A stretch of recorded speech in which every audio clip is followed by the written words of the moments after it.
Ito po dito po tayo sa controversial. Ito po. Senate President Cheese Escudero says if the 1987 Constitution intended for the impeachment process to begin immediately, the framers would have written, quote, immediately instead of forthwith. This in response to 1986 Philippine Constitutional Commission member Christian Monsod, who said it was shallow for Escudero to ask for more time to prepare for the impeachment trial of Vice President Sara Duterte. Pati yung paggamit ng salitang forthwith, sana ginamit nyo na immediately. Hindi nyo naman po nagawa at ginawa yon. Hindi po para sa amin na bigyang interpretasyon ng isang bagay ayon lamang sa inyong pananaw ngayon. Article 11, Section... Naririnig nyo ba? Naririnig nyo? Press 3. Naririnig nyo ha? Ito po yung dating forthwith na ito po ang issue na binigyan pong resolution ng Supreme Court ngayon.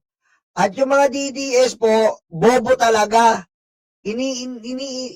Iniisip nila na ngayon desisyon yon. Tanga, matagal na yan. Aray ko. Ngayon lang naglabas yung Supreme Court. Alam nyo, yung Supreme Court, sorry mga Supreme Court ha, napaghahalataan na po kayo. Kung kailan naman na katatapos lang ng Committee on Justice, bigla kayong mag-hearing. Laging ganyan po, napaghahalataan na po kayo. Nung katatapos din ng Kongreso noon, naglabas kayo, bumabagyo ng resulta para sa mga Duterte. Ano ba yung Supreme Court? Korte Suprema ng Duterte? Aray ko. Ha? Yung kay Gadon, kailan nyo po lalabas? Wala pa yung kay Gadon, yung pinapadisbar si Sara. Ba't po ganon? Aray ko. Diretso natin. Three 4 states that, quote, trial by the Senate shall forthwith proceed once the House of Representatives sends the verified articles of impeachment. Kailangan may session po Chairman Monsod ang Senado. Pero mo, ito po binabangga niya yung may akda ng konstitusyon. Ayan po isipin nyo, binabangga ang may akda ng konstitusyon ni Cheese Escuderong bobo. Ngayon, ano sabi ni Senate President Tito Soto? From the Senate, in case lang po matapos sa House, iakyat, will you act on it forthwith? Yes, I will act on it with dispatch. Definitely forthwith. As soon as the Senate receives it, I will inform the Senate and refer it to the Committee on Rules. So, sir, don't need to define the word forthwith. I know what the meaning of forthwith is. Ayan po sabi. Magkaibang senador na presidente, magkaibang opinion. Pero dito tayo sa opinion ni Tito Soto. Dahil forthwith is immediately. Ngayon, Supreme Court nagdesisyon. Ito po, pakita ko lang po sa inyo Medyo nakakakaba na po ito, mga desisyon ng Supreme Court. Kasi po, ang desisyon nila, ito po ang forthwith. SC clarifies forthwith in impeachment, denies petition to compel Senate to immediately convene VP Sara impeachment trial. Diba? The Supreme Court en banc, ang bote nila ay 1401. Kumbaga, unanimous decision, dismiss the petition for mandamus filed by Caterino Aldea Generilio Jr., which sought to compel the Senate to immediately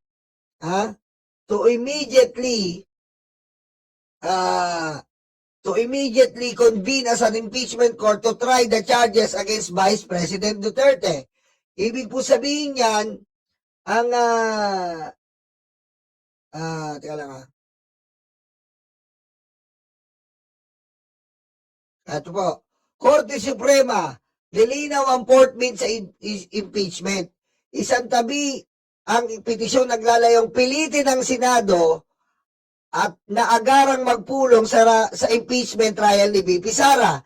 Isinantabi ng Korte Suprema sa voting 14-0 ang petisyon for mandamus na inihain ni Catalino Enrillo naglayong pilitin ng Senado na agarang magpulong bilang impeachment court para litisin ang mga sakdal laban sa vice presidente.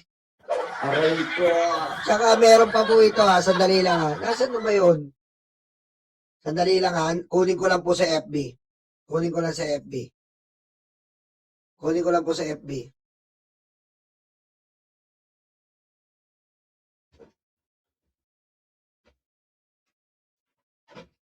Kunin ko lang po dito sa FB ha. Medyo nakaka-alarma po kasi. Ayan. Sandali lang po ha.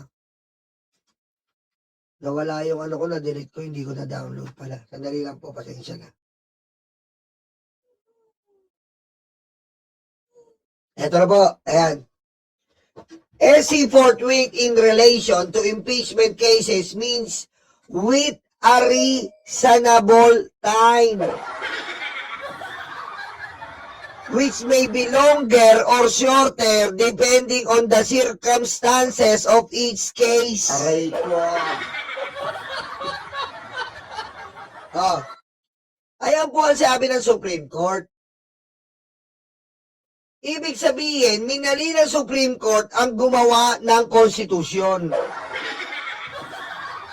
Ibig sabihin, ibang dictionary po ang binabasa ng Supreme Court. Aray ko. Aray ko. Hindi po kilala ng Supreme Court ang Merriam-Webster.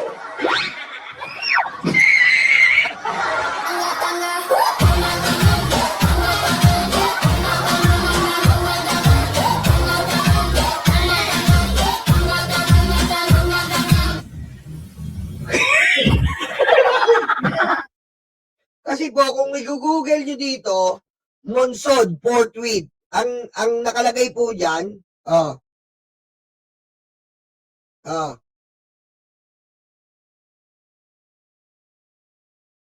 ito po sa mga video po ni Monsod,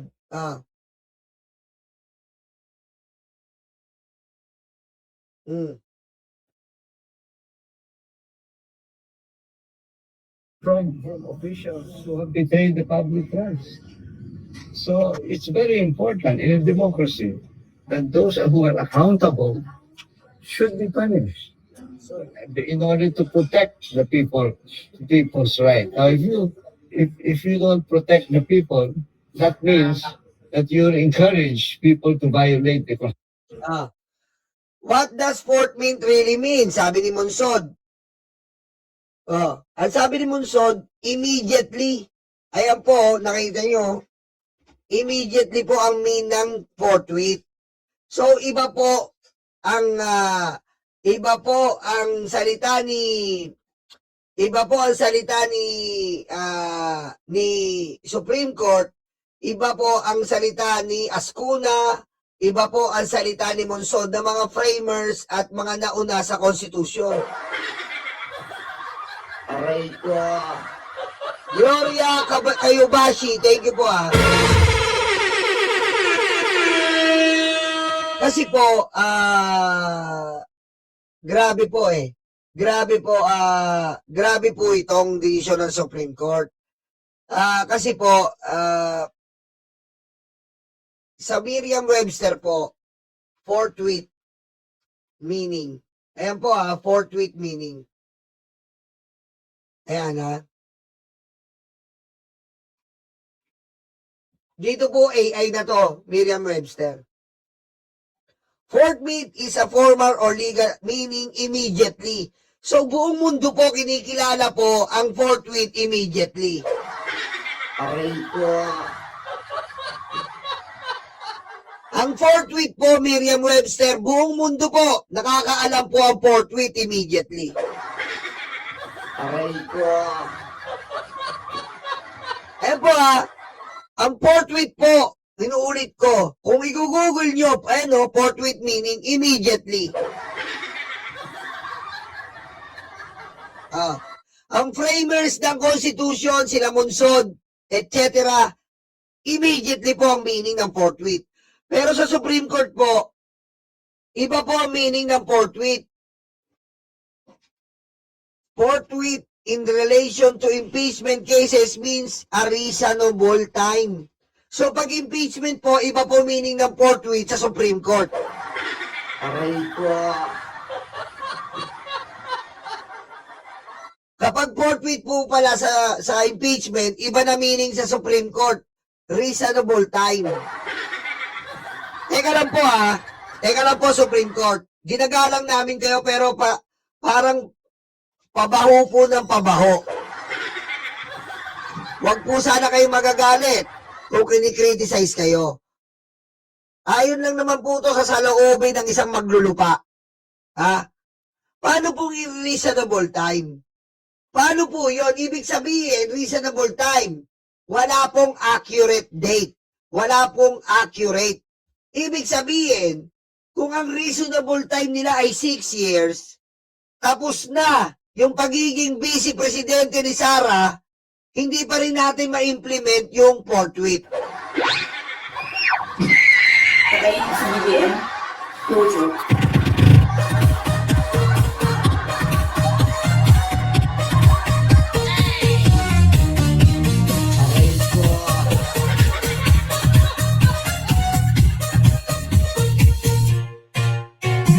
Ganun po ba yun?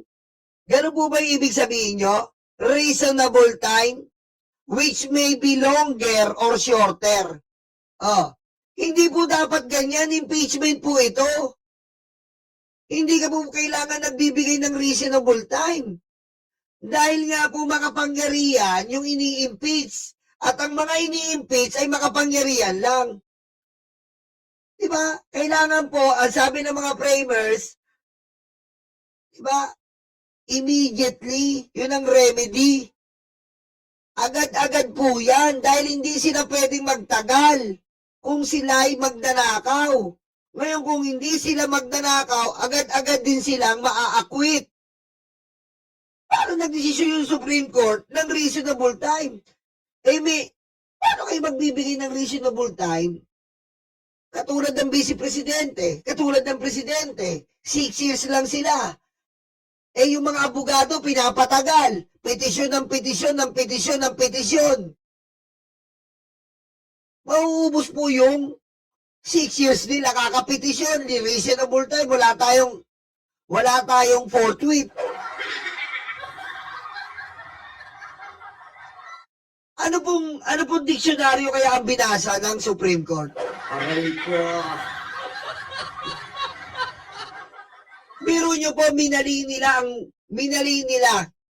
ang framers ng Constitution.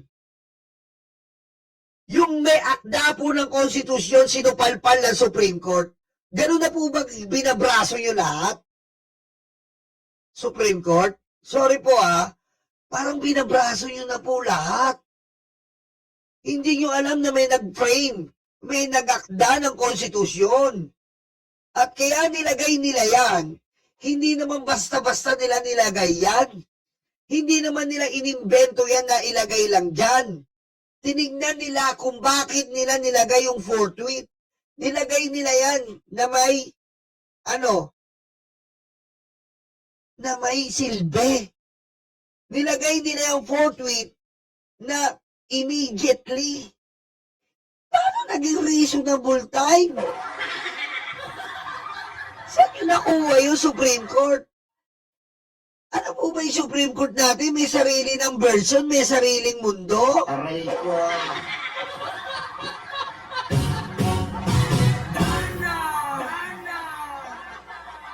At pangalawa, anong dictionary po binasa nyo? Dahil sa dictionary, ayan Merriam-Webster. Sa dictionary ni Merriam-Webster, ayan ang sabi sa dictionary, immediately, without delay, or at once. Aray ko. So, ang Supreme Court po, kinakalaban na ang dictionary. Aray ko.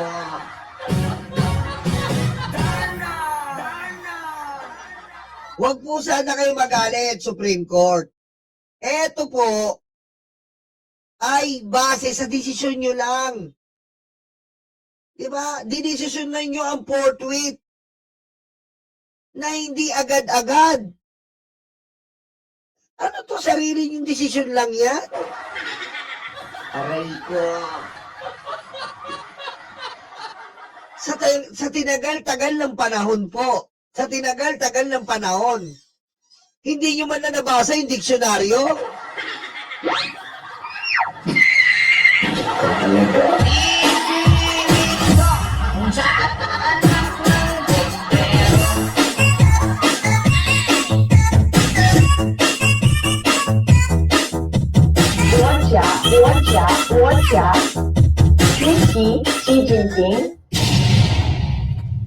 Pero mo Supreme Court natin, ganyan po.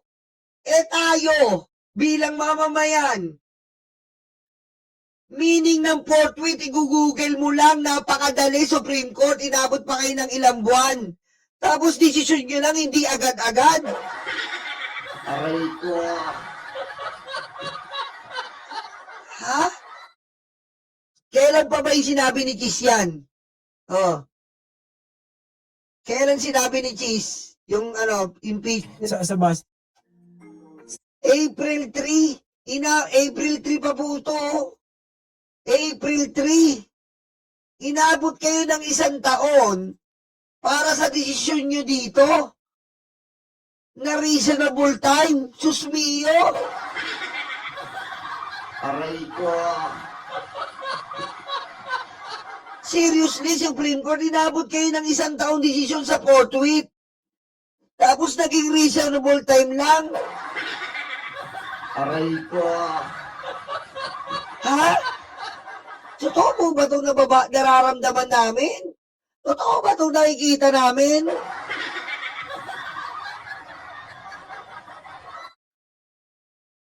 Inuulit ko, Supreme Court decision forthwith in relation to impeachment cases means with a reasonable time, which may be longer or shorter, depending on the circumstances of each case. Paano po naging may be longer or shorter?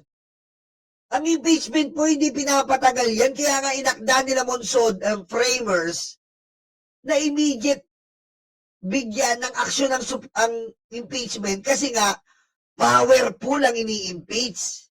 Maaari siyang maka-impluensya in due time pag tumagal pa. Dahil nga powerful lang ini-impeach eh. Hindi naman congressman, hindi naman senador.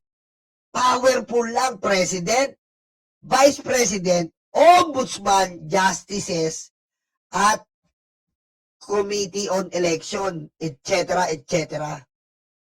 Oh. Tapos ang decision ng Supreme Court after 1 year. Aray ko. Ang decision ng Supreme Court, inuulit ko, after 1 year, April 3. Ang impeachment daw po ay reasonable time. Anong? Aray ko. 1 year silang nagdesisyon. Kung i-google mo lang, reasonable time, wala dito. Ang forthwith po ay immediately without delay. Aray ko. Saan nyo po nakuha yan? Mahal namin Korte Suprema yan. Aray ko. Wag po kayong magagalit kasi ano to, para lang ma-safety ang dapat ma-safety. Iba na ang meaning. Aray ko. Ano pong sabi nito? Ano pong sabi ng isang constitutional law expert? Kita mo, maingat ang House Committee on Justice. Kasi nga obvious na ayaw na din nilang pangmasukan ulit ng Supreme Court. Dati po, pag tumatakbo ka sa Supreme Court, para sa katotohanan, tumatakbo ka sa Supreme Court, last remedy, last resort. Yan po ang Supreme Court. Ngayon, iniiwasan ng Supreme Court, bakit kamo? May pinapanigan, di umano. Dati natakbo ka sa Supreme Court kasi nga, kung sa local court, na abuso ka sa piling mo, sa Court of Appeals, medyo na-impluensya pa sa piling mo, sa Supreme Court, masabi mo dati, pantay. Kung ano man ang desisyon, maluwag sa loob mo. Diba? Ganun ang nararamdaman mo nun eh. Kung ano man desisyon ng Supreme Court, malugad sa loob. Kasi patas sa Supreme Court eh. Puting ngayon, iba, Ben! Iba po, tsaka Supreme Court, medyo tagal-tagalan nyo naman, wag po tayo magpahalata na pagtapos ng Committee on Justice, bigla po kayong magdidesisyon. Huwag ganun. Lagi yung binabangga sa desisyon ng Kongreso. Bakit hindi nyo kaya agahan? Agahan nyo para hindi po halata kasi nakaraan po, pasensya na kayo, bumabagyo, nagdesisyon kayo. Aray ko. Diba? Nung paakyat na po ang impeachment na una ni Sara, bumabagyo, bahang-baha sa top. Nakapag-desisyon kayo para lang harangin ang impeachment. Aray ko. Huwag nyo naman masyadong pahalata na pagkatapos ng Kongreso ng desisyon, bigla kayo maglalabas ng ewan ko kung pangharang. Aray ko.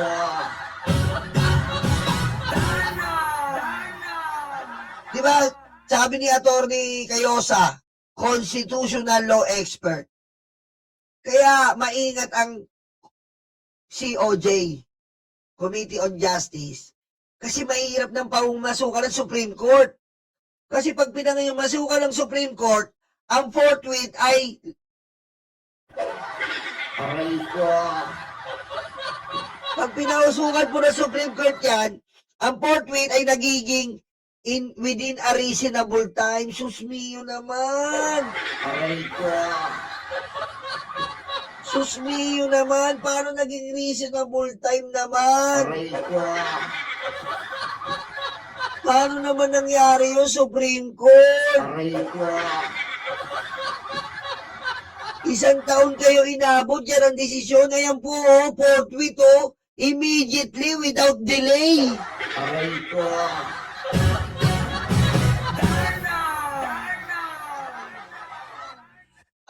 Aasahan natin ngayon? Ano pong aasahan natin kung ganyan interpret ng Supreme Court ang forthwith? Aray ko. Kasi po Supreme Court na immediately po yan. Kasi nga po, especially President, especially Vice President, meron po silang 6 years. Kung bibigyan po natin yun ng reasonable time, kung yung reasonable time na sinasabi nyo ay 6 years, wala na po sila sa pagka-presidente, vice-presidente, para pa sila ma-impeach? Yun kasi po ang tanong Yung reasonable time nyo inabot ng 6 years. Paano natin i-impeach kung wala na sa pwesto? Aray ko. Aray ko. Halimbawa, si Sara, nasa tapos na sa Kongreso, hindi natin i-forthwith. Ngayon, aakyat sa aakyat ngayon sa Senado. Ngayon, hindi, yung forthwith, hindi mo na bibigyan kung si Escudero yan, hindi mo yan natatalakayin yan. Hihintayin niya ng reasonable time. Kung 6 years inabot yan, aray ko.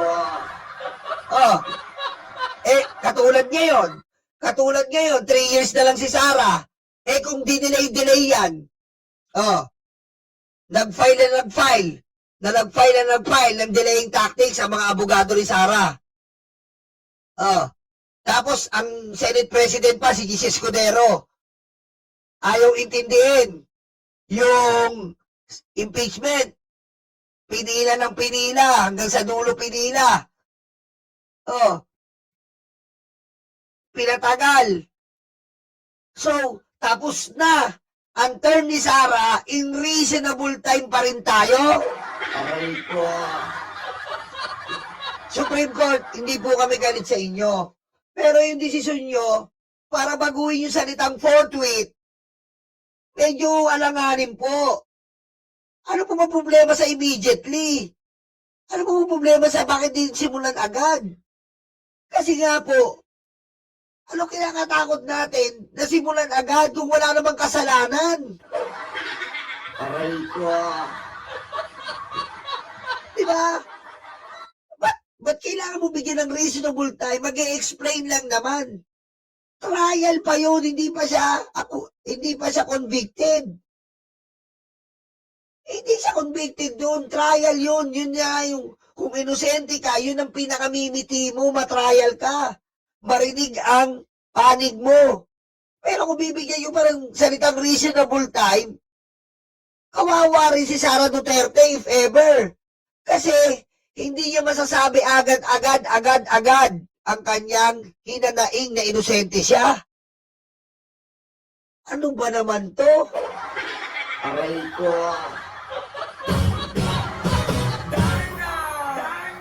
Ganito na po talaga? Ganito na ba talaga, Supreme Court? Aray ko. Nakaka-alarma po kasi. Diba? Sobrang nakaka-alarma po yung mga ganitong bagay. Kasi po, kapag may impeachment po, hindi mo pinapatagal yan para sa kapakanan ng nasasakdal, para sa kapakanan ng taong bayan. Hindi mo papatagalin yan. Immediately, forthwith proceed. Pero nakikita natin sa Supreme Court, immediately reasonable time. Aray ko. Kaya na pagbibintangan kayong Sarah's Court dahil sa mga desisyon yung ganyan. Aray ko. Kita nyo? Oh, April 3, pinail yan. Biro nyo, i-google nyo lang, inabot pa lang 1 taon. Ayan na yung forthwith, oh, immediately. Wala po nakalagay dyan reasonable time. Aray ko. Oh, tapos babanatan nyo, maybe longer or shorter. Ay, susumi. Aray ko.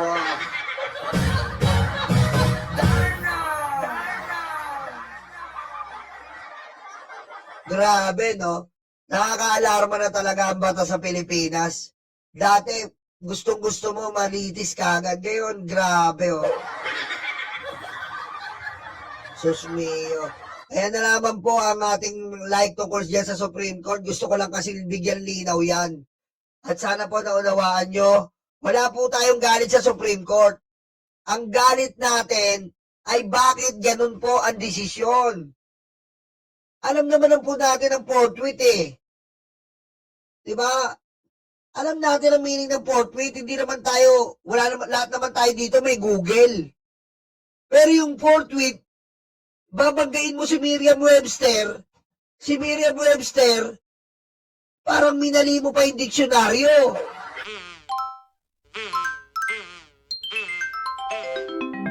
Kakulango.